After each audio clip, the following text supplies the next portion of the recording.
Welcome back to Anolis, the planet of lizards, which takes place on a planet named Plan-Lascara, seeded with a life meant to simulate what it was like during the Carboniferous. In last episode, we covered the basics of the project. Now, in today's episode, we will cover the early Neocene and how variation starts to appear among animals and plants of the planet of lizards. If this is your first time seeing the channel, I'd recommend you go and see episode 1 first, then you can watch this video. Now, let's get into the episode. The first subject we'll cover is the Neocene, a new age.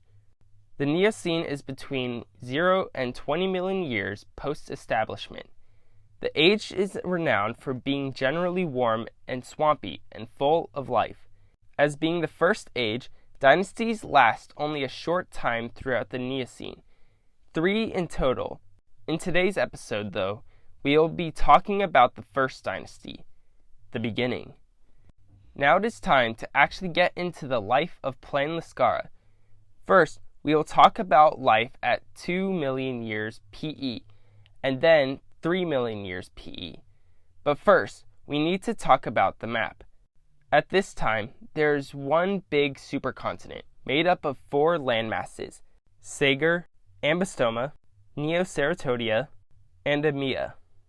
You also have 2 main island groups, the Moba Islands, which form an arc of islands going north of the eastern tip of Sagar, and the Isles of Jamal, which are far out in the ocean.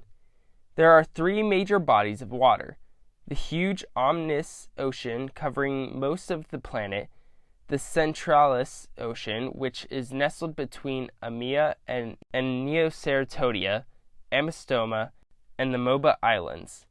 The Ambystoma Sea is nestled between Neoceratodia and Ambystoma. Now, since we are done with the geography, let's get into the life at 2 million years post-establishment. The swamps of West Sagar are a karst swamp dominated by Elodia and Timothy grasses along the coast of Ambystoma on the northwest side of Sagar.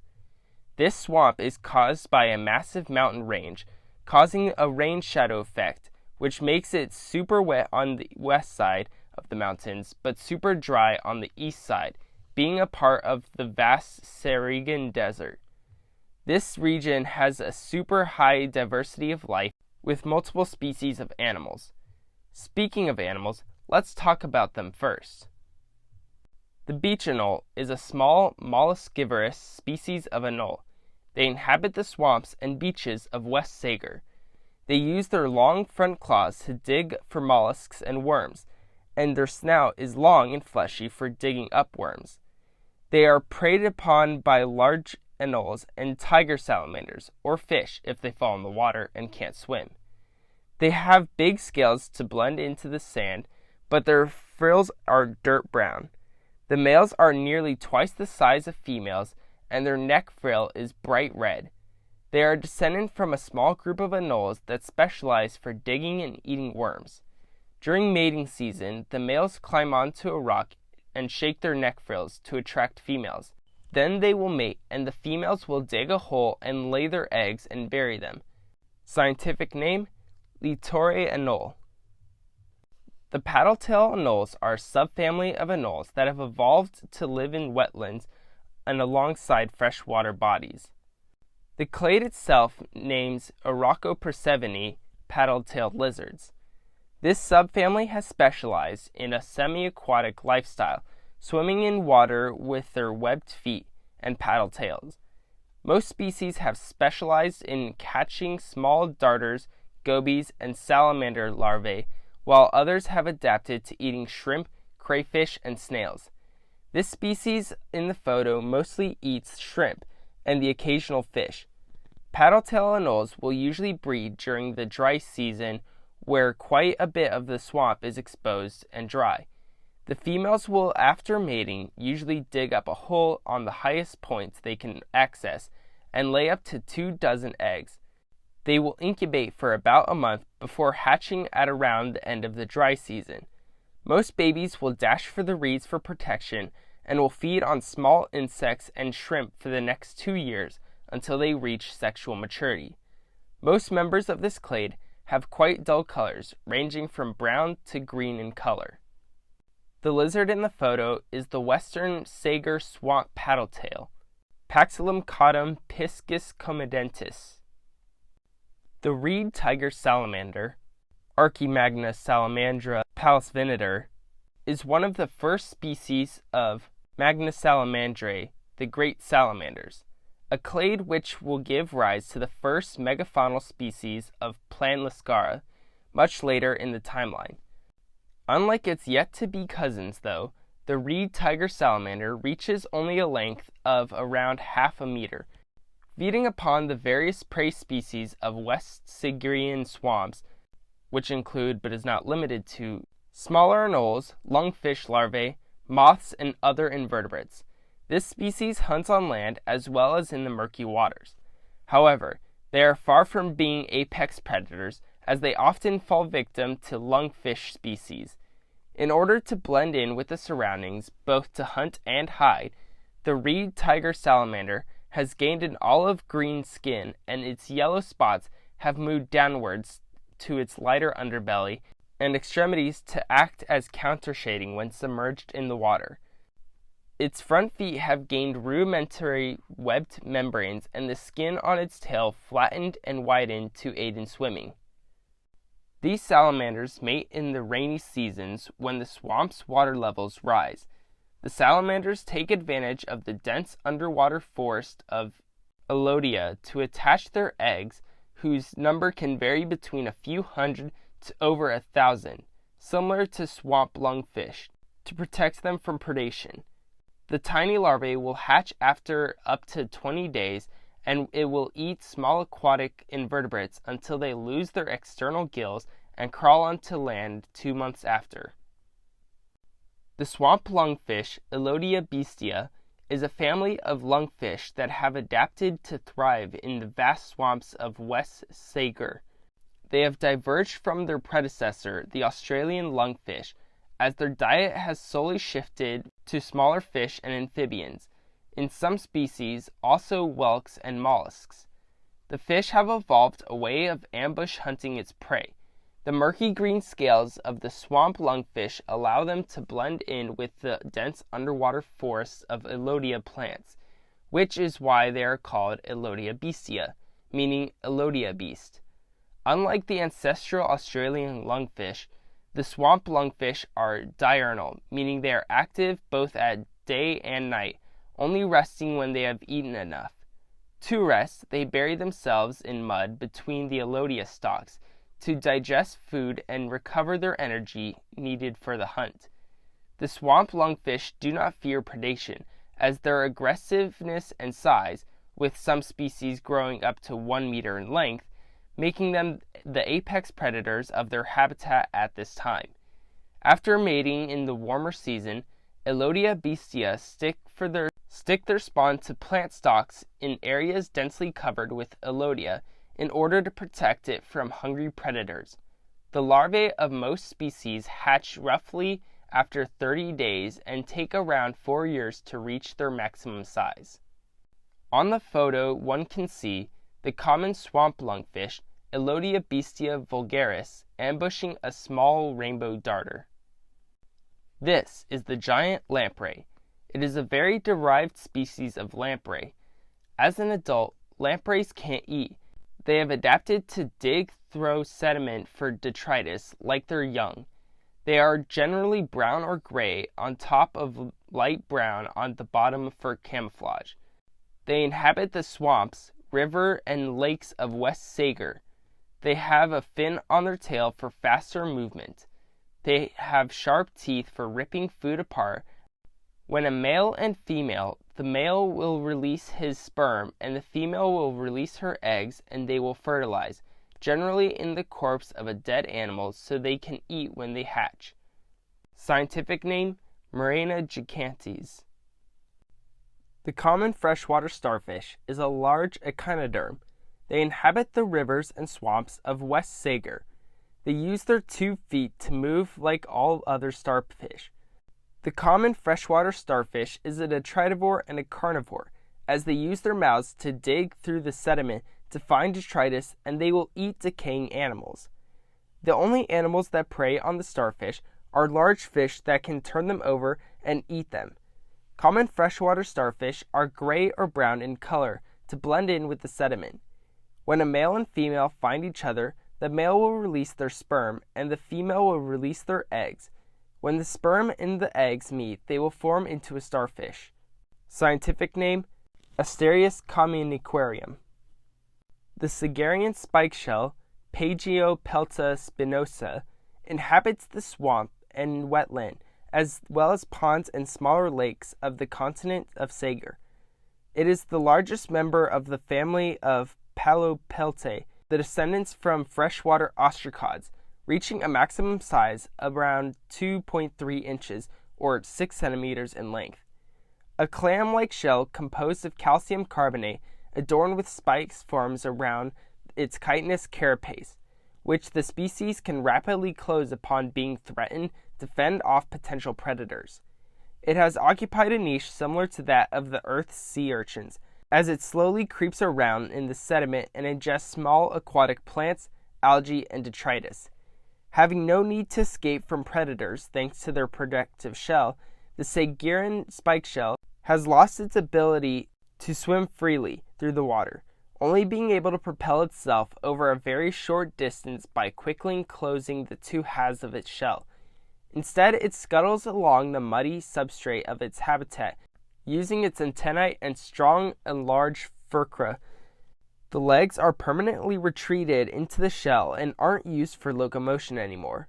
Like its ostracod ancestors, Pageopelta spinosa reproduces via parthenogenesis, which means that the species' offspring grow from unfertilized egg cells. Now, since we are done with the animals of the swamp, let's move on to the plants. Marsh bamboo is a type of bamboo that developed in the swamps of West Sagar. This species of bamboo can grow up to 5 meters tall. The roots are large and grow above ground to collect more water in the swamps. They reproduce asexually by growing rhizomes and creating clones of themselves. They are green in coloration and have hard outer parts, but they are soft in the middle. Their roots are brown and rough. They often provide shelter for small aquatic animals. This species is theorized to have arisen because of a lack of mangrove trees and related species. Scientific name: Palusqui fermentum. Honeymellow, Meloque hibiscus, is a genus of flowering plants which evolved from the rose mellow Hibiscus moschitose after adapting to perpetual wetlands of the continent Sagar. The genus hosts a plethora of species, with petal colors ranging from white to dark red, and the smallest of flowers being barely 5 centimeters, to the biggest reaching up to 20 centimeters in diameter. The height of the plant also varies between species. For example, the smallest representative of Meloque hibiscus, the species Meloque hibiscus alba, standing 1 meter tall, as opposed to Meloque hibiscus stellaribrum, the tallest representative, reaching heights up to 3 meters. All the flowers do have something in common, though: their strong, sweet smell of honey, which has given the genus their name, which means honey-sweet hibiscus. The fragrant smell helps the plant to attract pollinators, mainly bees and moths, which drink from the nutritious nectar of the flowers. Since the flowers are hermaphrodites, having both male and female reproductive organs, every flower will turn into a seed pod after being pollinated. The seed pod remains closed until the vegetative parts of the plant dies off in the dry season, and the seeds are released as the pod cracks open. However, honeymellows also have another method of reproduction that has proved to be more efficient in their habitat, as the seeds and the seed pods are susceptible for rotting in the moist environment. A bulbous rhizome at their base allows the plant to grow perennial, sprouting a new plant every rain season, as well as growing offshoots from the tips of said rhizome. After this method of propagation, called vegetative reproduction, leads to the formation of a giant underground web of roots, thus forming patches of genetically identical clones of Melicob hibiscus, able to cover large areas of wetland with colorful, fragrant flowers. The bogberry, Paddletail, has evolved to live in the wetlands.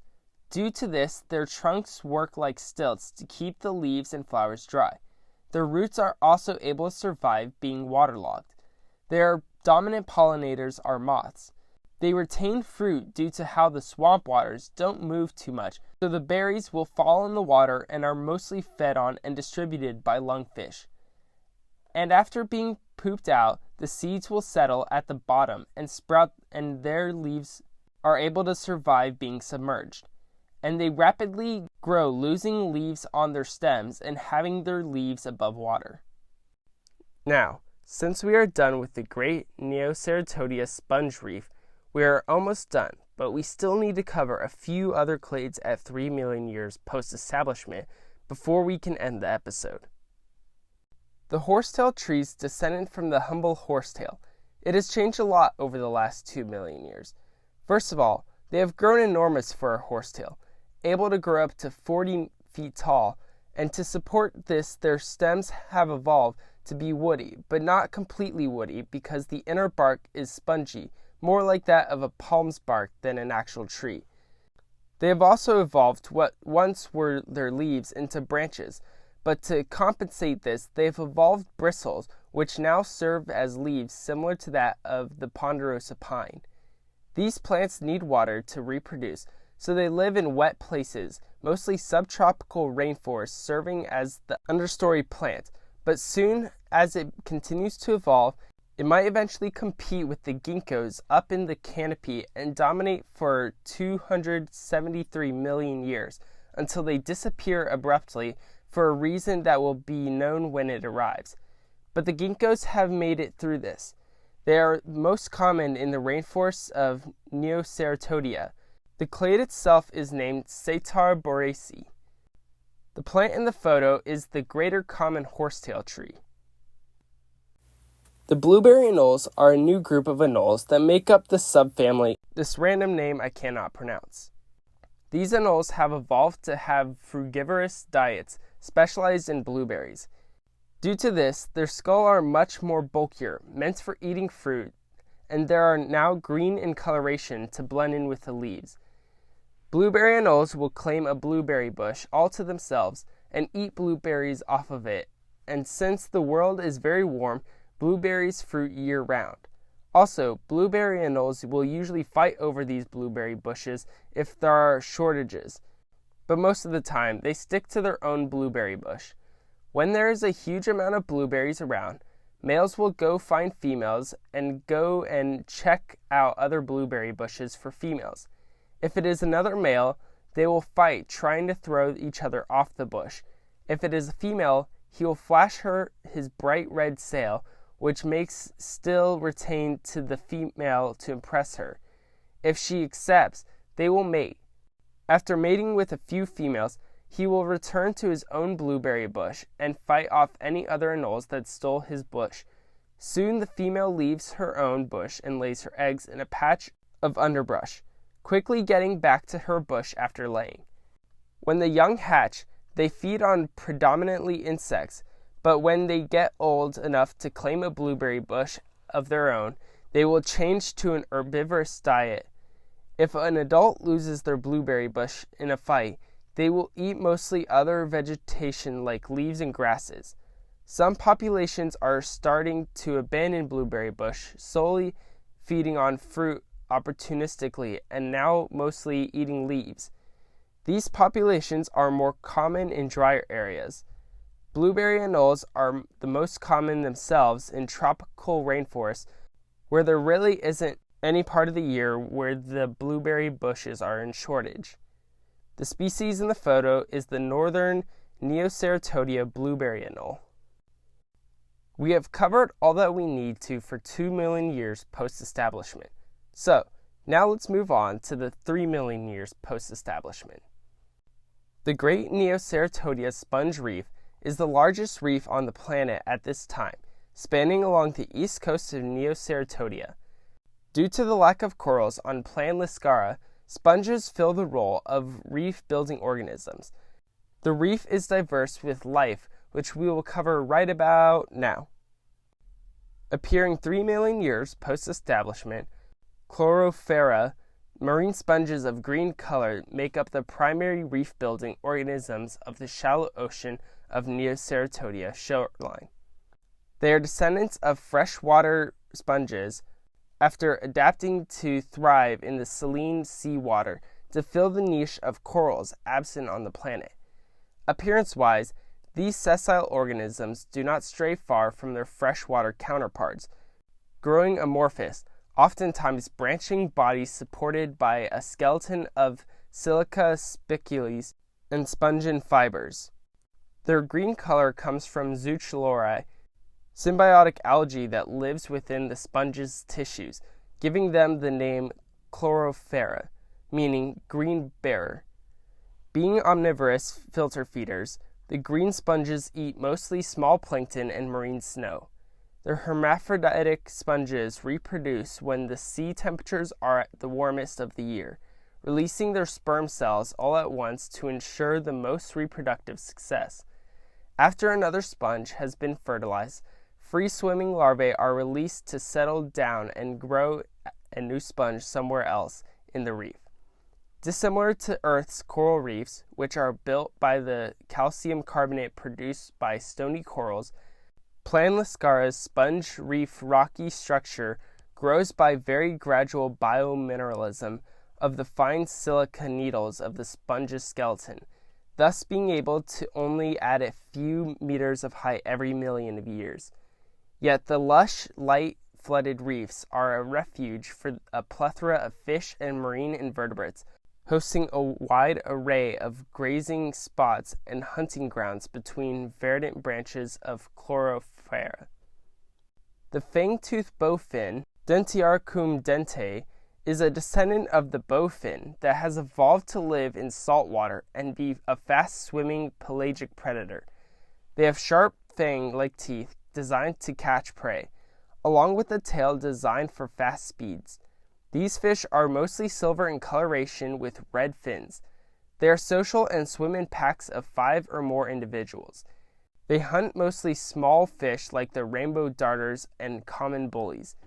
They reproduce by grouping up near the reef, and females and males will pair up while the females lay eggs on a sponge and the male fertilizes it. They hatch in 30 days and swim among the coral for protection, at first eating small copepods, then to ostracods, then to small shrimp, and then finally start hunting fish at around the age of 2. They grow up to be 2 feet in length. The great sea bully, Magnum mare bully, is a large species of fish. They are usually gray or brown in color with the small dots of black across their bodies.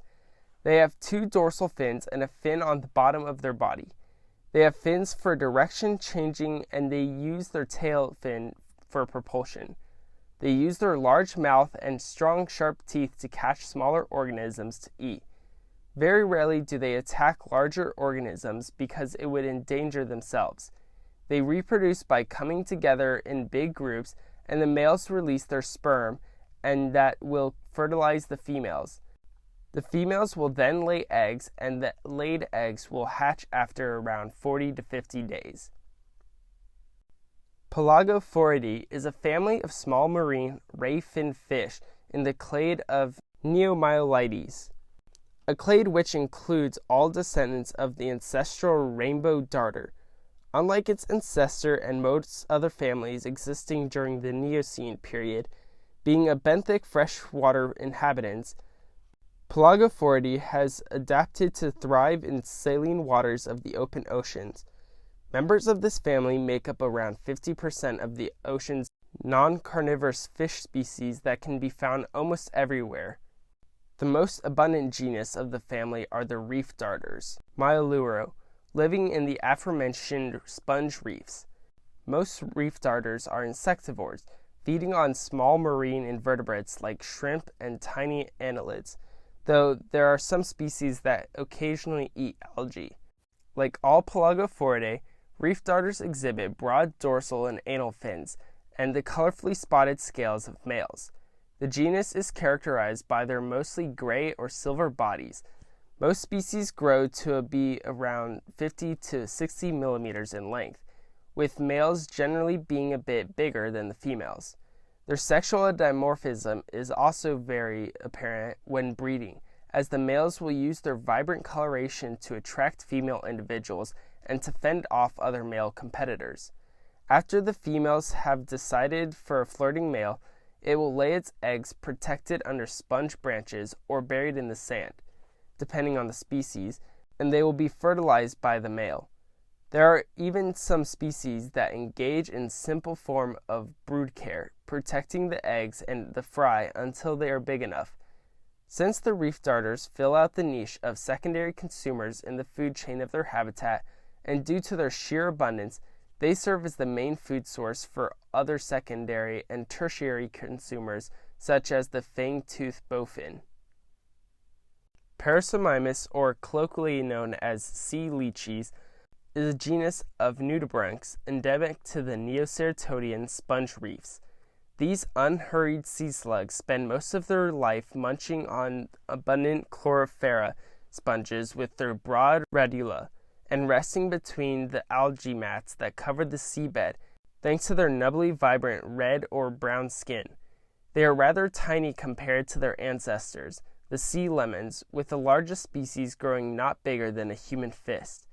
Appearance-wise, they still mostly resemble their dendroid predecessors, exhibiting two rhinophores on their head and a tuft of external gills on their back. Since they don't possess any defensive mechanisms like shells or toxins, their only way to avoid being eaten by predators, larger nudibranchs or carnivorous fish, is their ability to hide amongst the sponges and dense algae. To reproduce, the hermaphroditic slugs come together and fertilize each other's eggs, which they lay in ordinate-looking string shapes under the sponge's protective branches. After the larvae hatch, they will swim around freely in the light-flooded water to feed on plankton until they reach maturity. The picture depicts a species of Parasomymus chlorocornis with its striking green rhinophores. Nectes meridian is a derived species of marine hermit crabs. They are small, around the size of an adult human thumb. They are omnivorous, generally eating decaying plants, but on occasion they will eat a decaying carcass. They have 2 long eye stalks for more efficient peripheral vision, and 10 limbs as they are a decapod. Their back limbs, unlike any other hermit crab, are used for swimming, occasionally, but generally these hermit crab crawl. The hard exoskeleton is generally browns, grays, or blacks, with their shell varying in color from individual to individual. When a male and female meet, the male will transfer their spermophore into the female, thereby fertilizing her hundreds of eggs. The female will then find a space under a rock to lay her eggs. Now, since we are done with the great Neoceratodia sponge reef, we are almost done, but we still need to cover a few other clades at 3 million years post-establishment before we can end the episode. The giant tiger salamander, Magna salamandra magna, is found on the continent of Amphistoma and is currently the largest terrestrial species at 3 million years post-establishment. Growing up to 1 meter in length, they look very similar to the ancestral tiger salamander, just way larger. It is the ancestor to a lineage that will endure for hundreds of millions of years, but they will be the ones to take over the next age and be the dominant megafauna on land for some time. But for now, they are just, giant tiger salamanders. They fill the apex predatory niche, feeding mostly on large invertebrates, amphibians, and their favorite food, anoles. When it is time to breed, a male and female will pair up and breed in a pond which they have selected and lay up to 2,000 eggs. They hatch in a little salamander larva and will start eating tons of food and growing rapidly, sometimes cannibalizing each other when they're old enough to leave the water. they will go to the forest and start feeding on insects there until they have fully grown. Then they will move on a diet mostly consisting of vertebrate prey. Insect-eating tree anole, Anolis borealis, a species of anole which have barely changed from its seeded ancestor, living most of the time in high platforms such as horsetail trees and catching insects and other arthropods as its main diet. Males have a dewlap brightly colored in red under their throat. They use for intimidation between rivals and impress females during mating season. They rarely descend from the trees they live on except when females have to lay their eggs on the ground. Clutches are about 15 to 20 eggs and hatch 1.5 months later. They are pretty skittish and timid creatures, which will flee any potential attackers during the day.